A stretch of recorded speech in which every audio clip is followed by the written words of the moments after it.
माझं नाव आहे विलास भास्कर म्हस्के, पन्हाळे, तालुका चांदवड, जिल्हा नाशिक. ड्रोन घेतलाय. याची 10 लिटर पाण्याची क्षमता आहे. त्याची 10 लिटरमध्ये 1 एकर रान कव्हर करतो तो.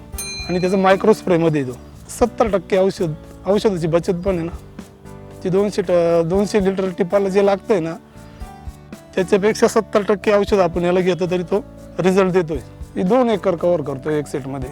आणि स्प्रेरिंगचे रिझल्ट पण चांगले आलेले. आपण तणनाशकची जी फवारणी केली ना, तिचे पण रिझल्ट आलेले.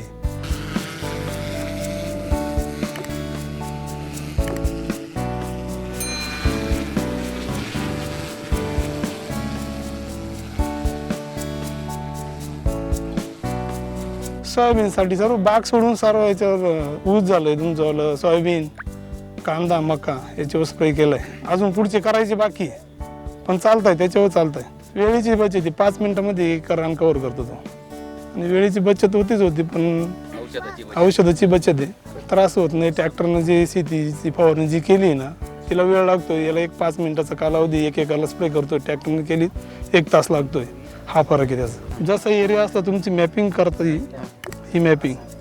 आता जर समजा हा प्लॉट आहे, इथं हा प्लॉट पूर्ण घर वगैरे पूर्ण दाखवलं तर जेवढा प्लॉट आहे तेवढं मॅपिंग केलं ना, त्याच्या पुढे ड्रोन जात नाही. जेवढं म्हणजे त्याचे जेवढं जिथं हे केलंय त्याच्या पुढे तो जाणार नाही.